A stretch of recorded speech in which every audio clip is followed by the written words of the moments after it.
Welcome to Dweller of the Dark. We are a channel honoring the yellowed and blackened bones of many prominent authors. We will be digging up several obscure, strange, and forgotten authors who influenced many of the great horror, science fiction, and fantasy writers today. More tales of the horrifying, obscure, strange, and forgotten are climbing out of the tombs. Subscribe, comment, like, donate, or I'll send Thaddeus Forge to steal your heathen soul. Unknown horror masters, send us ghoulish delights for the Skull and Bones collection. Your pound of writer's flesh will continue to feed our ghouls for now.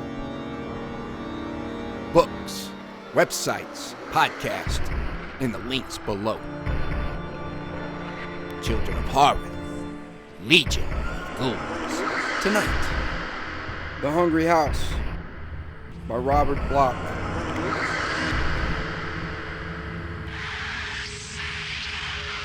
At first, there were just the two of them, he and she, together. That's the way it was when they bought the house. Then, it came. Perhaps it was there all the time, waiting for them in the house. At any rate, it was there now, and there was nothing they could do. Moving was out of the question. They'd taken a 5-year lease, secretly congratulating themselves on the low rental. It would be absurd to complain to the agent about it, and impossible to explain to their friends. For that matter, they had nowhere else to go. They had searched for months to find a home. Besides, at first, neither he nor she cared to admit that they were aware of its presence. But both of them knew it was there. She felt it the very first evening in the bedroom. She was sitting in front of the high, old-fashioned boudoir mirror, combing her hair. They hadn't settled all their things yet, and she didn't trouble to dust the place very thoroughly. In consequence, the mirror was cloudy, and the light above it flickered. So at first she thought it was just a trick of shadows, some flaw in the glass perhaps. The wavering outline behind her seemed to blur the reflection oddly, and she frowned in distaste.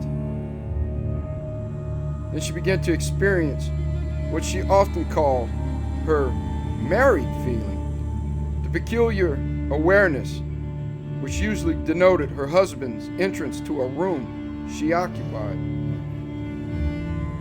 He must be standing behind her now. He must have come in quietly, without saying anything. Perhaps he was going to put his arms around her, surprise her, startle her. Hence, the shadow on the mirror. She turned, ready to greet him. The room was empty. And still, the odd reflection persisted, together with the sensation of a presence at her back. She shrugged, moved her head, and made a little face at herself in the mirror. As a smile, it was a failure, because the warped glass and the poor light seemed to distort her grin into something alien, into a smile that was not altogether a composition of her own face and features. Well, it had been a fatiguing ordeal, this moving business. She flicked a brush through her hair and tried to dismiss the problem. Nevertheless, she felt a surge of relief when he suddenly entered the bedroom. For a moment, she thought of telling him, then decided not to worry him over her nerves. He was more outspoken. It was the following morning that the incident occurred. He came rushing out of the bathroom, his face bleeding from a razor cut on the left cheek. "Is that your idea of being funny?" he demanded in the petulant little boy fashion she found so engaging. "Sneaking in behind me and making faces in the mirror gave me an awful start. Look at this nick I sliced on myself." She sat up in bed. "But darling, I haven't been making faces at you. I didn't stir from this bed since you got up." Oh, he shook his head, his frown fading into a second set of wrinkles, expressing bewilderment. "Oh, I see. What is it?" She suddenly threw off the covers and sat on the edge of the bed, wriggling her toes and peering at him earnestly. "Nothing," he murmured. "Nothing at all. Just thought I saw you, or somebody, looking over my shoulder in the mirror. All of a sudden, you know. It must be those damn lights. Gotta get some bulbs in town today." He patted his cheek with a towel and turned away. She took a deep breath. "I had the same feeling last night," she confessed, then bit her lip. "You did? It's probably just the lights, as you said, darling." "Uh-huh." He was suddenly preoccupied. "That must be it. I'll make sure and bring those new light bulbs." "You'd better. Don't forget, the gang is coming down for the housewarming on Saturday." Saturday proved to be a long time in coming. In the interim, both of them had several experiences which served to upset their minds much more than they cared to admit. The second morning, after he had left for work, she went out and back and looked at the garden. The place was a mess. Half an acre of land. All those trees, the weeds everywhere, and the dead leaves of autumn dancing slowly around the old house. She stood off on a little knoll and contemplated the gray gables of another century. Suddenly, she felt lonely here. It wasn't only the isolation, the feeling of being half a mile from the nearest neighbor, down a deserted dirt road. It was more as though she were an intruder here, an intruder upon the past. The cold breeze, the dying trees, the sullen sky were welcome. They belonged to the house. She was the outsider because she was young, because she was alive. She felt it all, but did not think it. To acknowledge her sensations would be to acknowledge fear. Fear of being alone, or still, fear of not being alone. Because as she stood there, the back door closed. Oh, it was the autumn wind, all right. Even though the door didn't bang or slam shut, it merely closed. But that was the wind's work. It had to be. There was nobody in the house. Nobody to close the door. She felt in her house dress pocket for the door key, then shrugged as she remembered leaving it on the kitchen sink. Well, she hadn't planned to go inside yet anyway.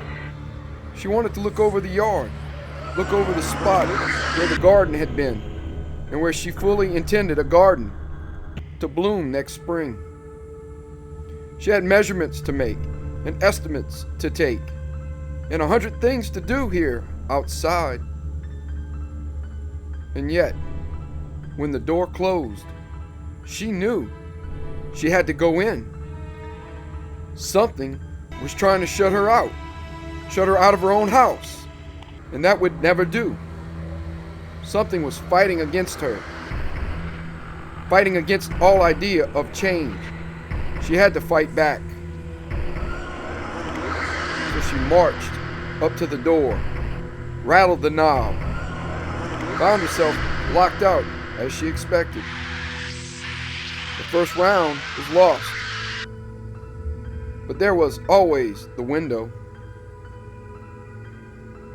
The kitchen window was eye level in height, and a small crate served to bring it within easy reach. The window was open a good 4 inches, and she had no trouble inserting her hands to raise it further. She tugged. Nothing happened. The window must be stuck. But it wasn't stuck. She'd just opened it before going outside, and it opened quite easily. Besides, they tried all the windows and found them in good operating condition. She tugged again. This time, the window raised a good 6 inches, and then something slipped. The window came down like the blade of a guillotine, and she got her hands out just in time. She bit her lip, sent strength through her shoulders, raised the window once more. And this time, she stared into the pane. The glass was transparent, ordinary window glass. She'd washed it just yesterday, and she knew it was clean. There had been no blur, no shadow, and certainly no movement. But there was movement now. Something cloudy, something obscenely opaque, peered out of the window, peered out of itself, and pressed the window down against her. Something matched her strength to shut her out. Suddenly, hysterically, she realized that she was staring at her own reflection through the shadows of the trees. Of course, it had to be her own reflection, and there was no reason for her to close her eyes and sob as she tugged the window up and half tumbled her way into the kitchen. She was inside and alone, quite alone. Nothing to worry about, nothing to worry him about. She wouldn't tell him. He wouldn't tell her either. Friday afternoon, when she took the car and went into town for groceries and liquor in preparation for tomorrow's party, he stayed home from the office and arranged the final details of settling down. That's why he carried up all the garment bags to the attic to store the summer clothes, get them out of the way. And that's how he happened to open the little cubicle under the front gable. He was looking for the attic closet. He put down the bags and started to work along the wall with a flashlight. Then he noticed the door and the padlock. Dust and rust told their own story. Nobody had come this way for a long, long time. He thought again of Hacker, the glib real estate agent who'd handled the rental of the place. Been vacant several years and needs a little fixing up, Hacker had said. From the looks of it, nobody had lived here for Coon's age. All the better. He could force the lock with a common file. He went downstairs for the file and returned quickly, noting as he did so heavy attic dust. Apparently, the former occupants had left in something of a hurry. Debris was scattered everywhere, and swirls and swirls scored the dust to indicate that belongings had been dragged and hauled and swept along in a haphazard fashion. Well, he had all winter to straighten things out, and right now, he'd settle for storing the garment bags. Clipping the flashlight to his belt, he bent over the lock, file in hand, and tried his skill at breaking and entering. The lock sprung. He tugged at the door, opened it, inhaled a gust of moldy dampness, then raised the flash and directed the beam into the long, narrow closet. 1,000 silver slivers stabbed at his eyeballs. Golden, gleaming fire seared his pupils. He jerked the flashlight back, sent the beam upwards. Again, lances of light entered his eyes. Suddenly, he adjusted his vision and comprehension. He stood peering into a room full of mirrors. They hung from cords, lay in corners, stood along the walls in rows. There was a tall, stately full-length mirror set in a door. A pair of plate glass ovals inset in old-fashioned dresser tops. A panel glass, and even a complete dismantled bathroom medicine cabinet similar to the one they had just installed. And the floor was lined with hand mirrors of all sizes and shapes. He noted an ornate silver-handled mirror straight from a woman's dressing table. Behind it stood the vanity mirror, removed from the table itself. And there were pocket mirrors, mirrors from purse compacts, mirrors of every size and shape. Against the far wall stood a whole series of looking glass slabs that appeared to have been mounted at one time in a bedroom wall. He gazed at 100 silvered surfaces, gazed at 100 reflections of his own bewildered face. And he thought again of Hacker, of their inspection of the house. He had noted the absence of a medicine cabinet at the time, but Hacker had glossed over it. Somehow, he hadn't realized that there were no mirrors of any sort in the house. Of course. There was no furniture, but still, one might expect a door panel in a place this old. No mirrors. Why? And why were they all stacked away up here under lock and key? It was interesting. His wife might like some of these, that silver-handled beauty mirror, for example.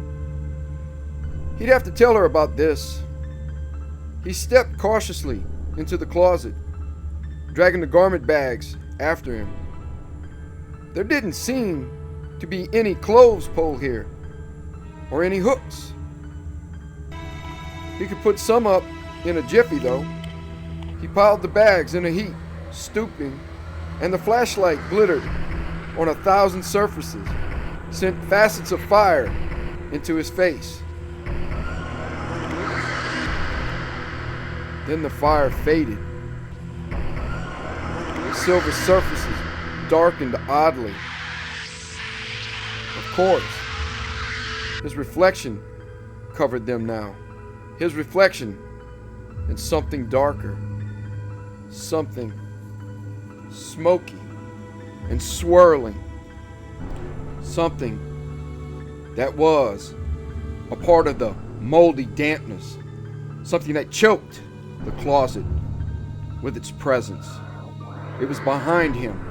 No. At one side. No. In front of him.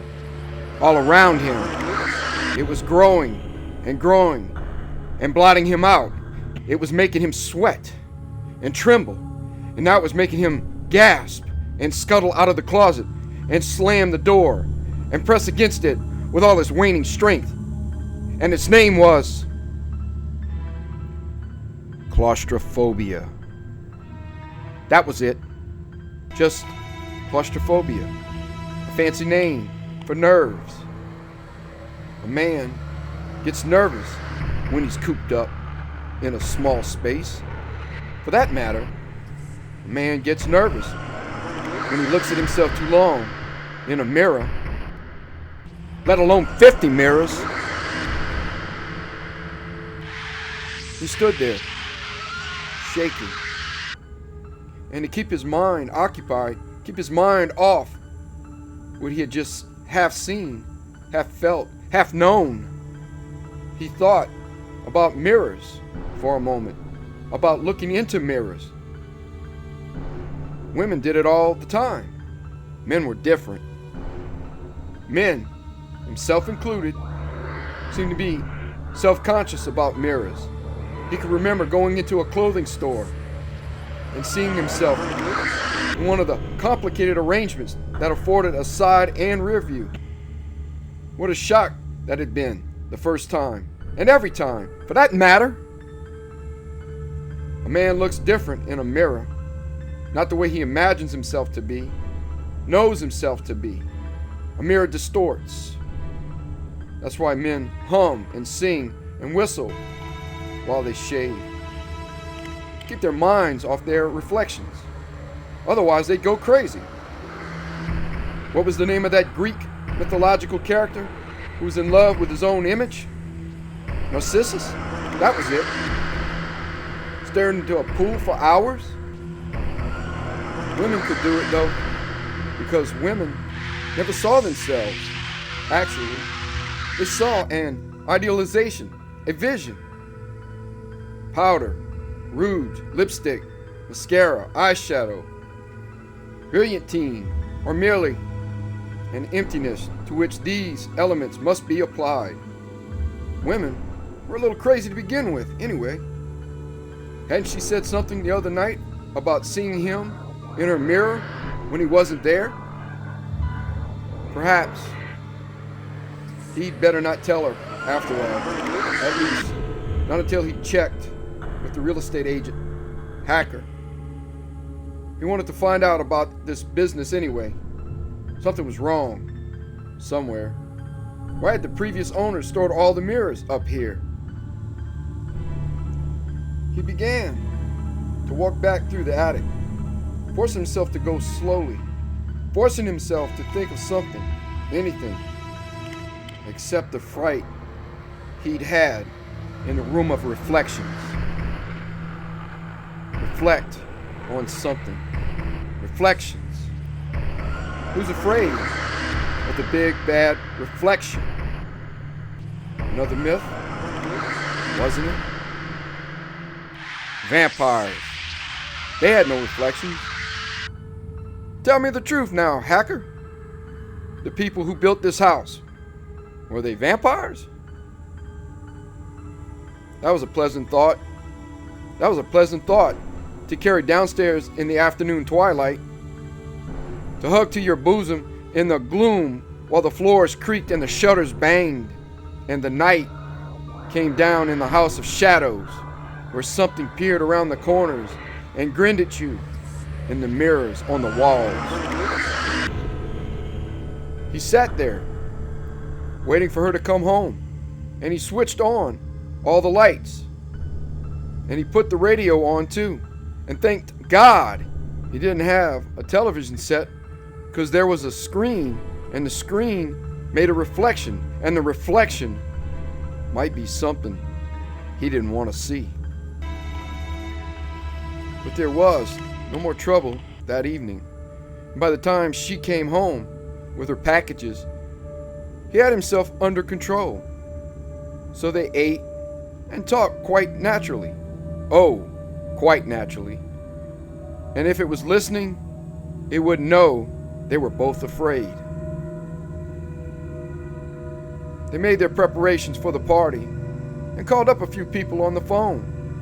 And just on the spur of the moment, he suggested inviting Hacker, too. So that was done, and they went to bed. The lights were all out, and that meant the mirrors were dark, and he could sleep. Only in the morning, it was difficult to shave.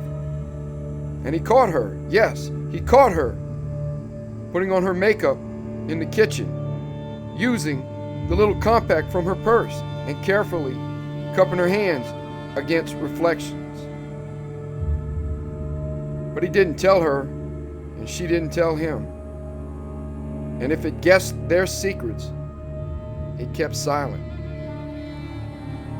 He drove off to work, and she made canopies. And if at times during the long, dark, dreary Saturday, the house groaned and creaked and whispered, that was only to be expected.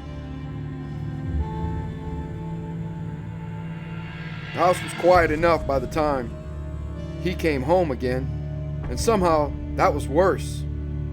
It was as though something were waiting for night to fall. That's why she dressed early, humming, all the while she powdered and primped, swirling around in front of the mirror. You couldn't see too clearly if you swirled. That's why he mixed drinks before their hasty meal and saw to it that they both had several stiff ones. You couldn't see too clearly if you drank. And then the guests tumbled in. The Teeters, complaining about the winding back road through the hills. The Vallants, exclaiming over the antique paneling and the high ceilings. The Heirs, whooping and laughing, with Vic remarking that the place looked like something designed by Charles Adams. That was a signal for a drink. And by the time Hacker and his wife arrived, the blaring radio found ample competition from the voices of the guests. He drank and she drank, but they couldn't shut it out altogether. That remark about Charles Adams was bad. And there were other things, little things. The Talmadges had brought flowers, and she went out to the kitchen to arrange them in a cut glass vase. There were facets in the glass, and as she stood in the kitchen, momentarily alone, and filled the vase with water from the tap, the crystal darkened beneath her fingers, and something peered, reflected from the facets. She turned quickly, and she was all alone, holding 100 naked eyes in her hands. So she dropped the vase, and the Heirs, and Talmadges, and Hackers, and Valiants trooped out to the kitchen, and he came too. Talmadge accused her of drinking, and that was reason enough for another round. He said nothing.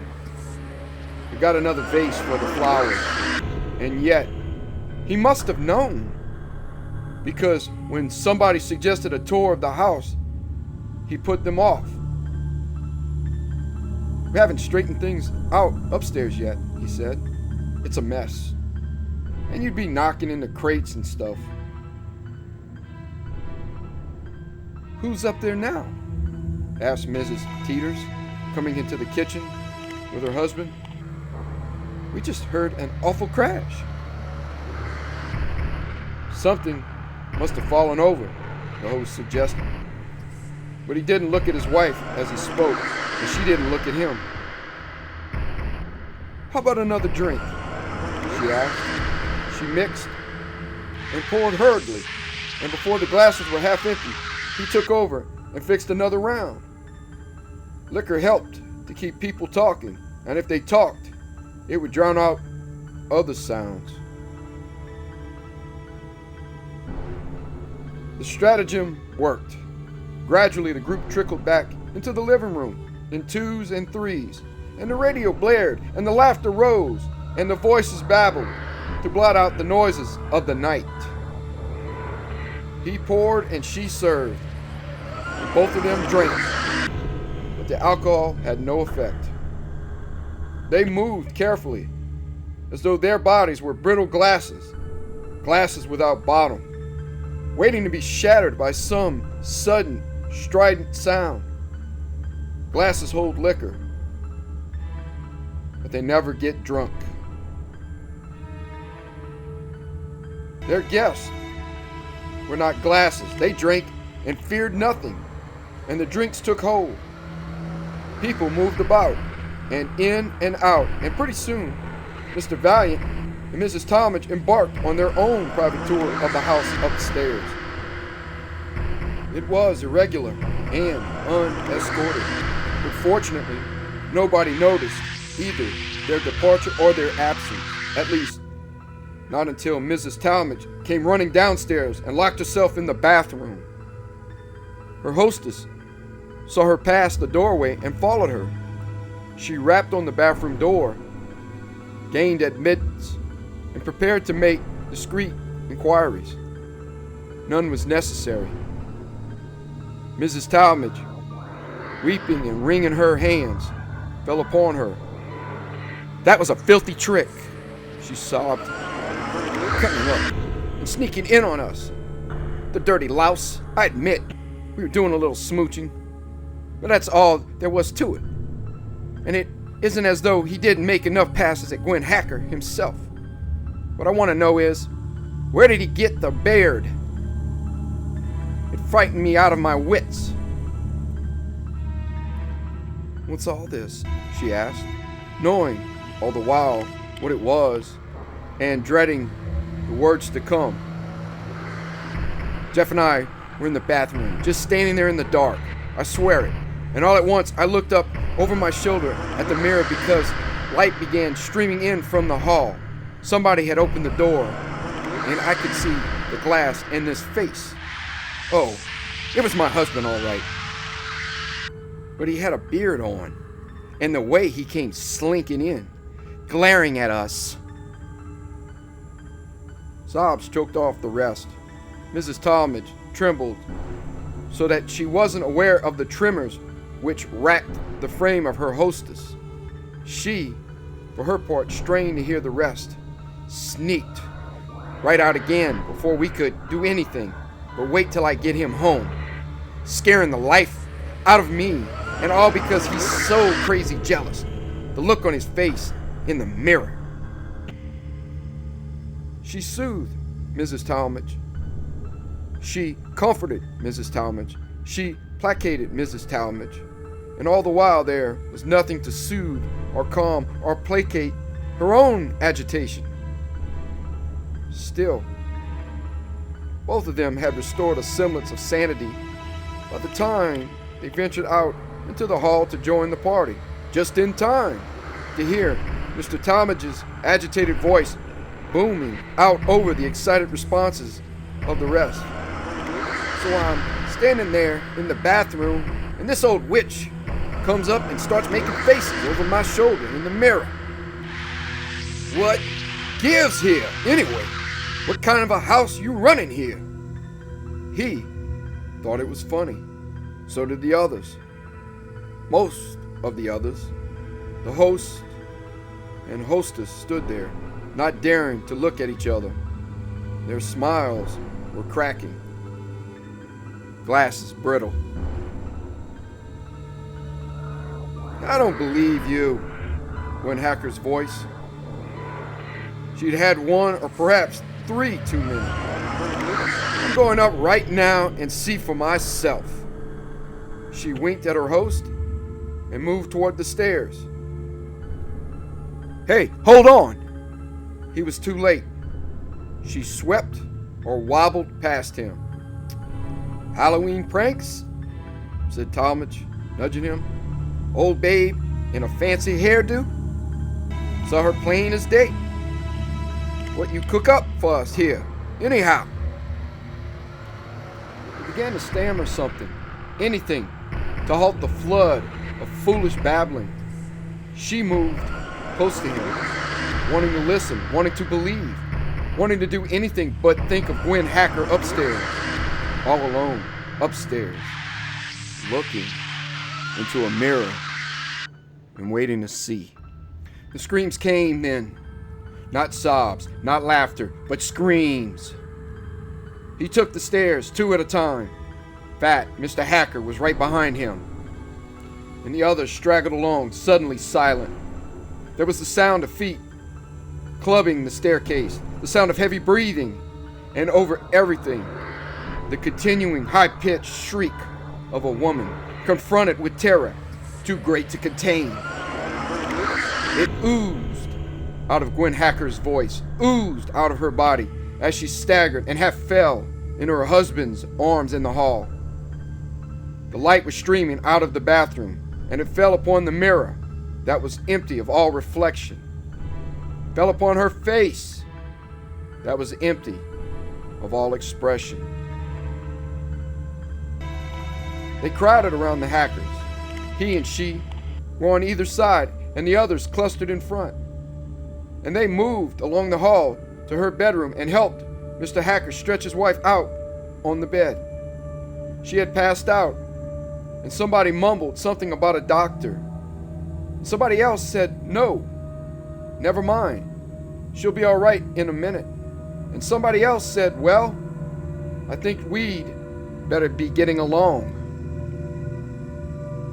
For the first time, everybody seemed to be aware of the old house and the darkness and the way the floors creaked and the windows rattled and the shutters banged.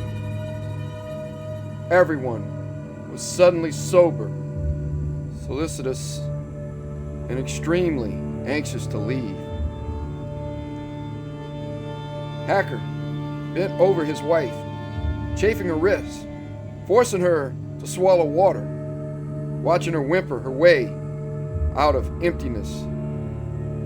The host and hostess silently procured hats and coats and listened to expressions of polite regret, hasty farewells, and poorly formulated pretenses of, "Had a marvelous time, darling." Teeters, Valiants, Talmadges were swallowed up in the night.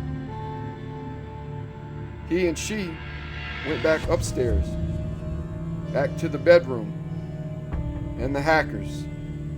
It was too dark in the hall and too light in the bedroom. But there they were, waiting. And they didn't wait long. Mrs. Hacker sat up suddenly and began to talk. To her husband, to them. "I saw her," she said. "Don't tell me I'm crazy. I saw her! Standing on tiptoe behind me, looking right into the mirror, with the same blue ribbon in her hair. The one she wore the day she..." "Please, dear," said Mr. Hacker. She didn't please. "But I saw her. Mary Lou!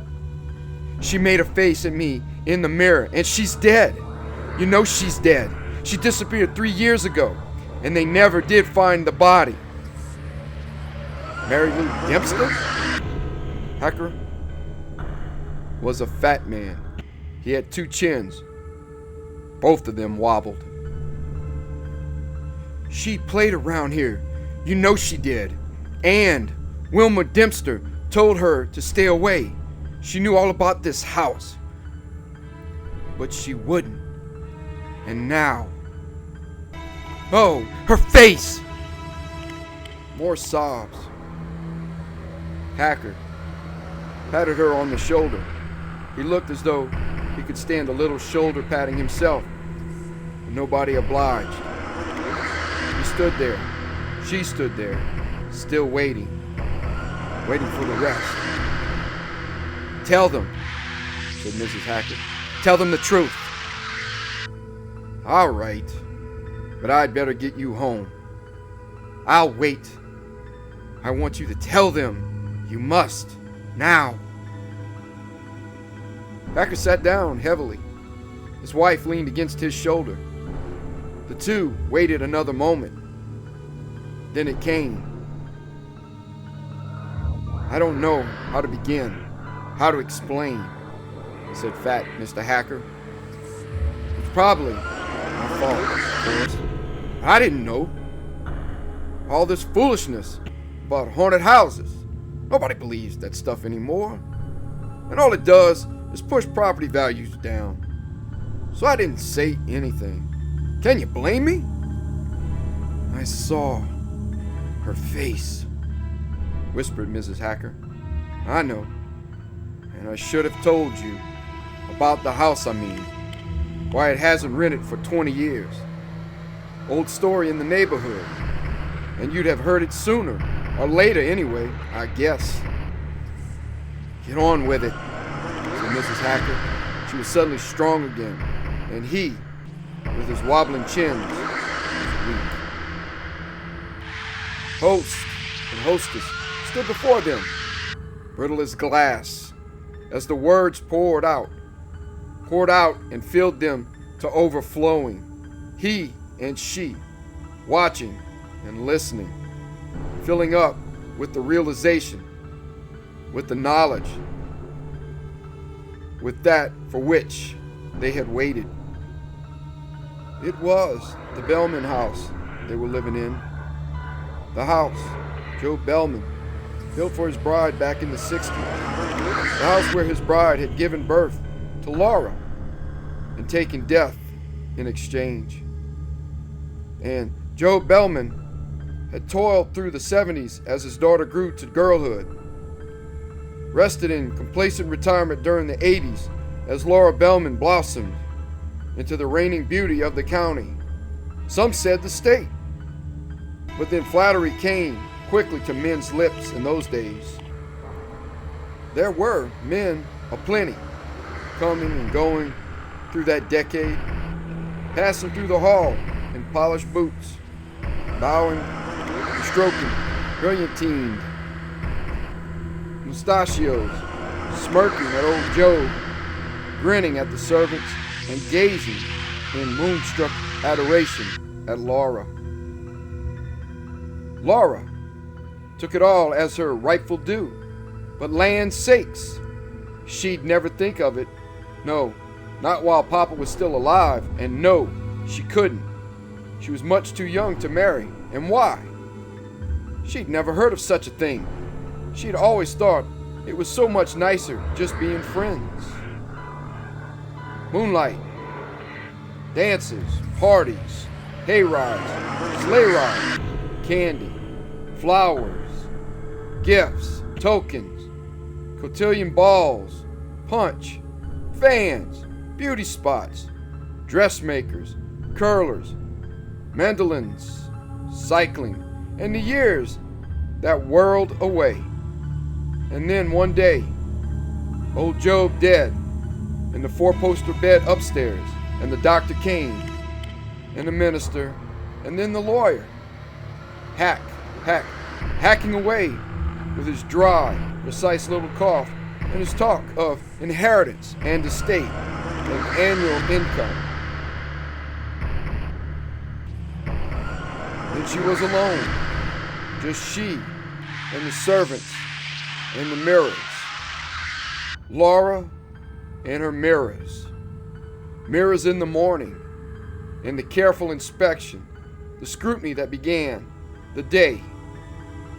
Mirrors at night, before the caller arrived, before the carriage came, before she whirled away to another triumphal entry, another fan fluttering, pirouetting descent of the staircase. Mirrors at dawn, absorbing the smiles, listening to the secrets, the tale of the evening triumph.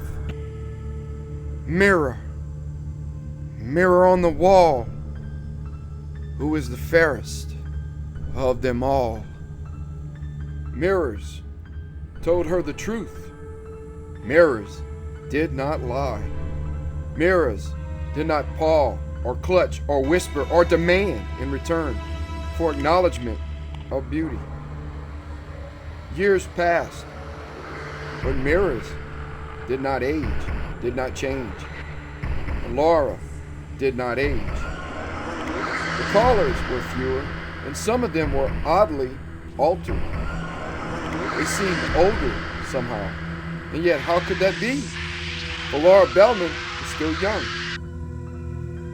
The mirrors said so, and they always told the truth. Laura spent more and more time with the mirrors, powdering, searching for wrinkles, tinting and curling her long hair, smiling, fluttering eyelashes, making deliciously delicate little muets, swirling daintily, posturing before her own perfection. Sometimes, when the callers came, she sent word that she was not at home. It seemed silly, somehow, to leave the mirrors. And after a while, there weren't many callers to worry about. Servants came and went. Some of them died. But there were always new ones. Laura and the mirrors remained. The 90s were truly gay, but in a way other people wouldn't understand.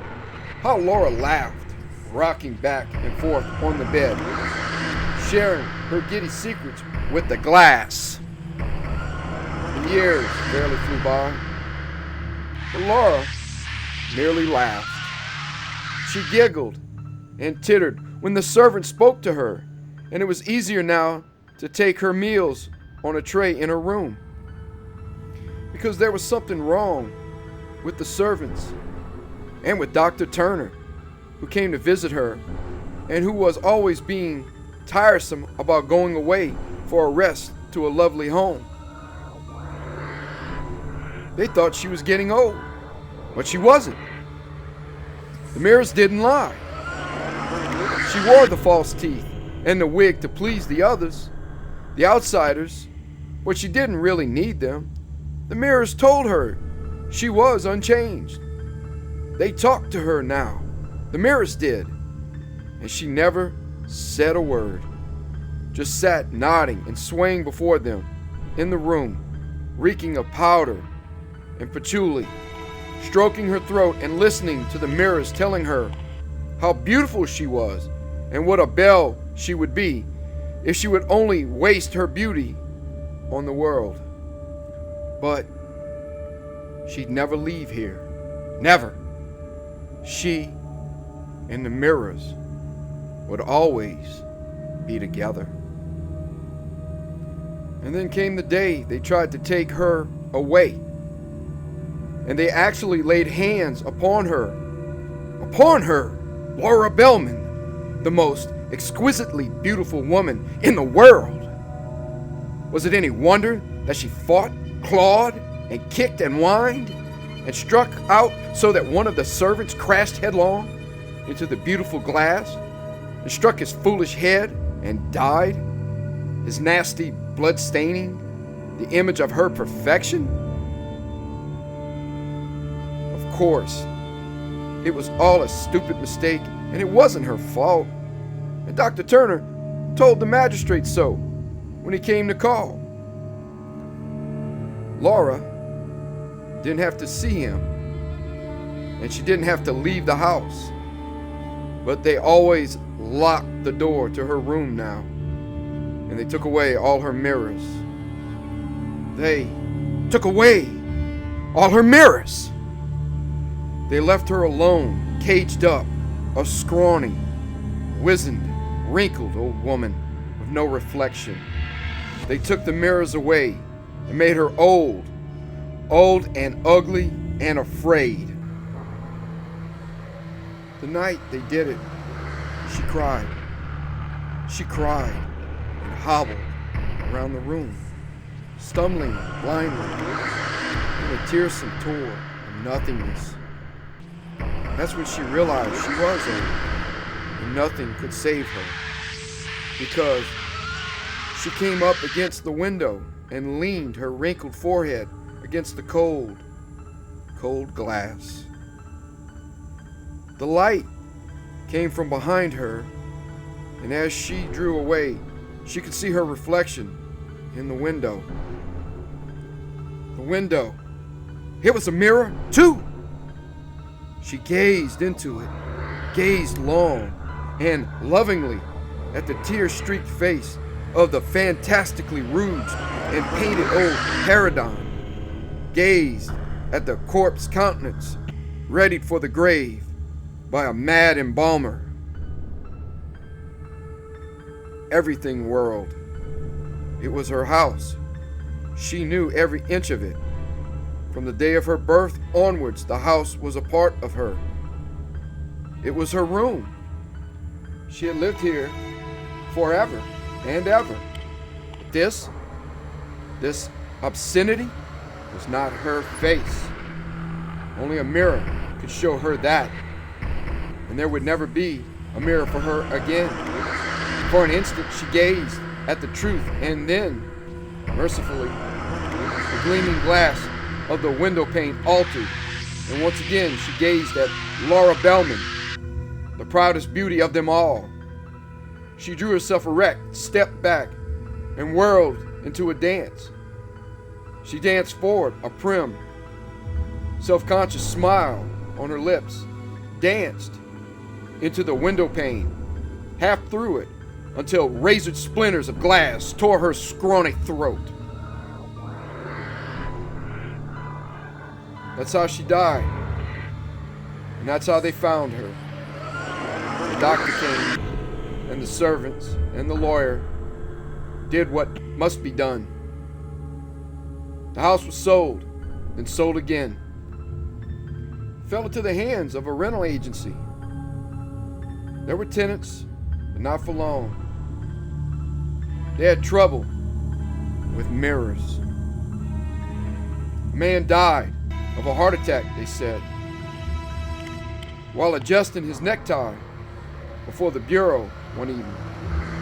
Grotesque enough, but he had complained to people in the town about strange happenings, and his wife babbled to everyone.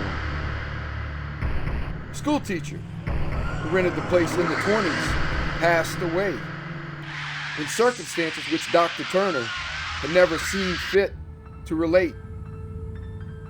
He had gone to the rental agency and begged them to take the place off the market. That was almost unnecessary, for the Bellman home had its reputation firmly established by now. Whether or not Mary Lou Dempster had disappeared here would never be known.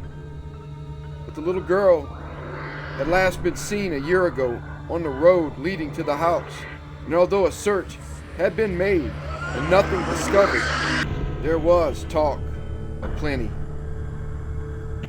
Then the new heirs had stepped in briskly with their poo-poos and their harsh dismissals of advice, and the house had been cleaned and put up for rental.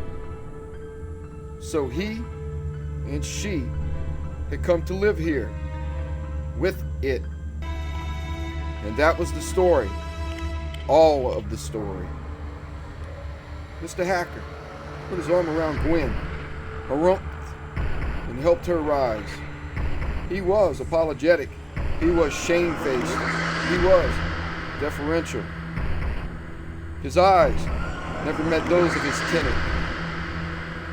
He barred the doorway. "We're getting out of here right now," he said. "Lease or no lease." "That can be arranged, but I can't find you another place tonight, and tomorrow's Sunday." "We'll pack and get out of here tomorrow," she spoke up. "Go to a hotel, anywhere, but we're leaving." "I'll call you tomorrow," said Hacker. "I'm sure everything will be all right. After all, you stayed here through the week and nothing. I mean, nobody has."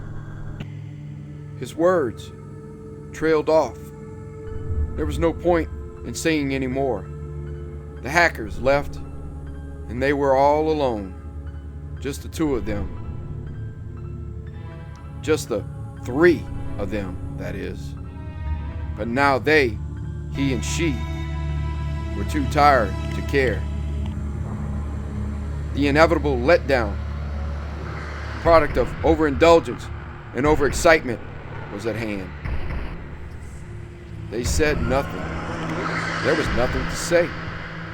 They heard nothing, for the house, it, maintained a somber silence.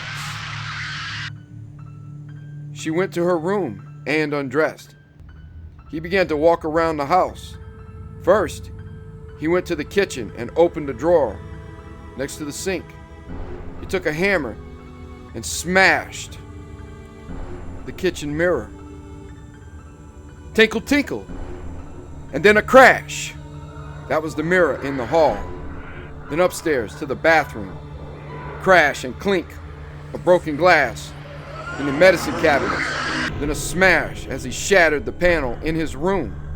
And now he came to her bedroom and swung the hammer against the huge oval of the vanity, shattering it to bits.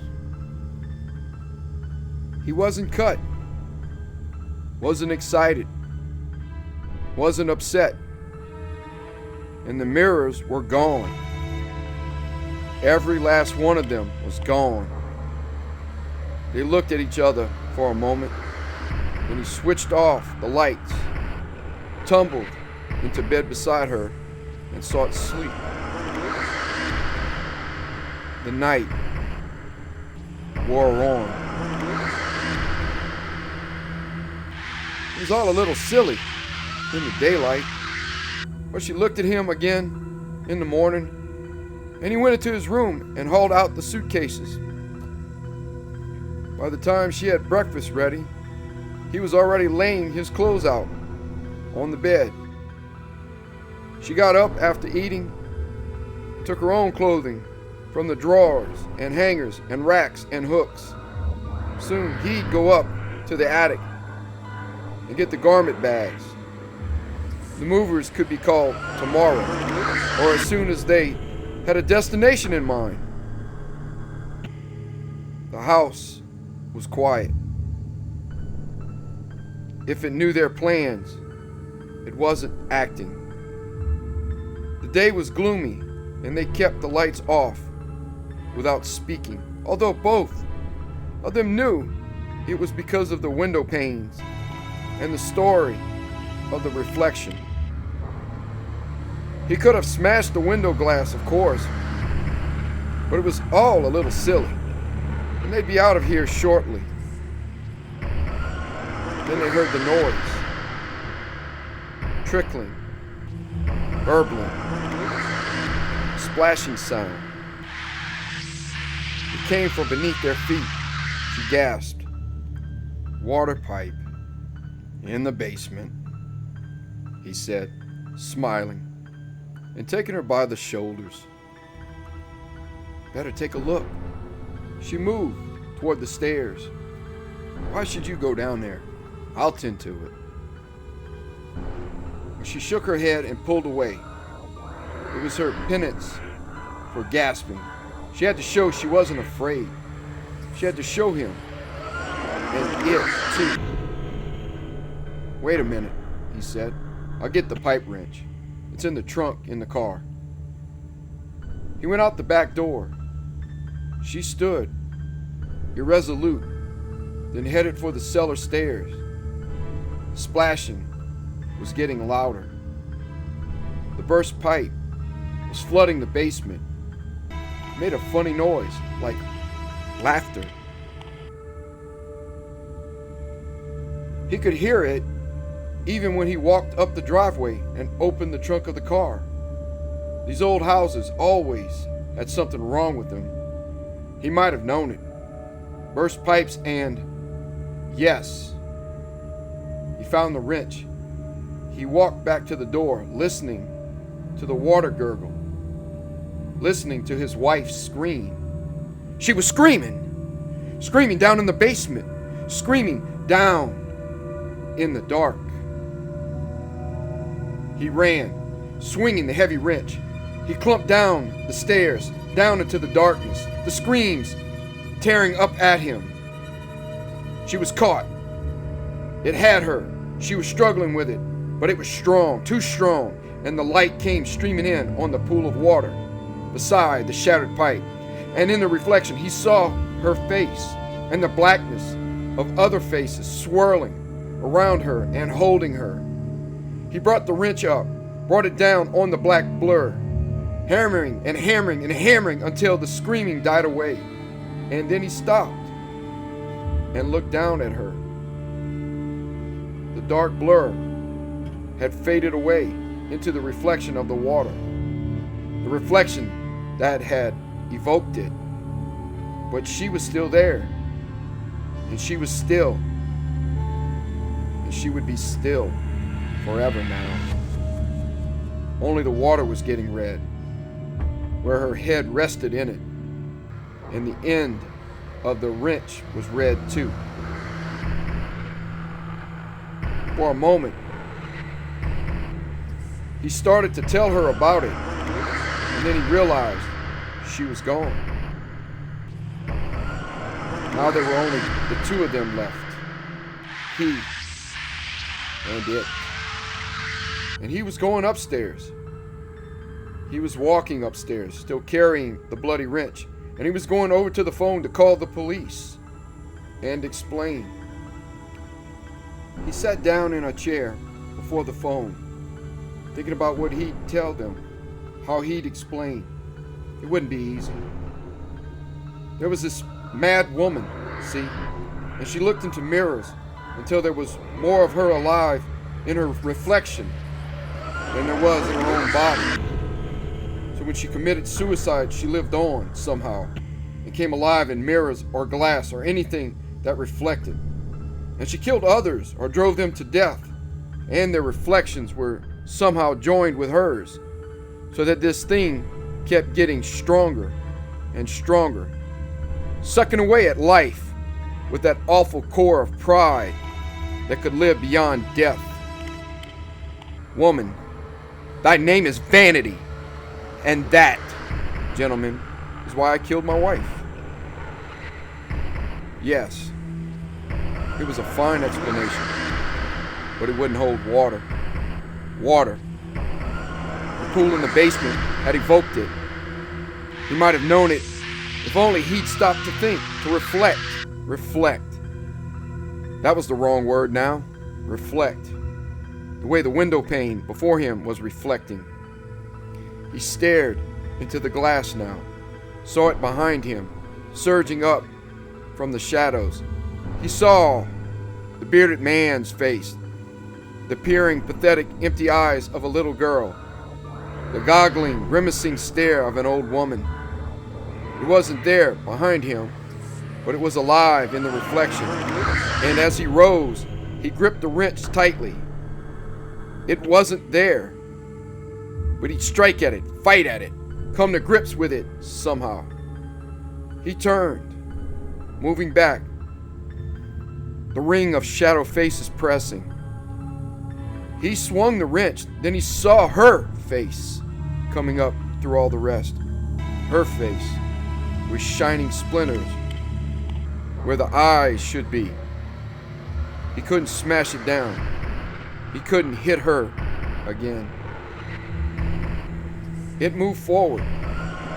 He moved back. His arm went out to one side. He heard the tinkle of window glass behind him and vaguely remembered that this was how the old woman had died. The way he was dying now, falling through the window and cutting his throat. And the pain lanced up and in, tearing at his brain as he hung there on the jagged spikes of glass, bleeding his life away. Then he was gone. His body hung there, but he was gone. There was a little puddle on the floor, moving and growing. The light from outside shone on it, and there was a reflection. Something emerged fully, from the shadows now, emerged and capered demurely in the darkness. It had the face of an old woman and the face of a child, the face of a bearded man, and his face and her face changing and blending. It capered and postured, and then it squatted, dabbling. Finally, all alone in the empty house, it just sat there and waited.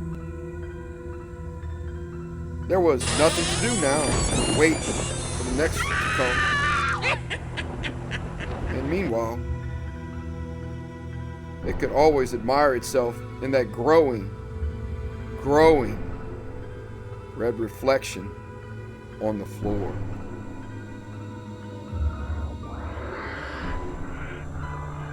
Thank you for listening. Have a great night.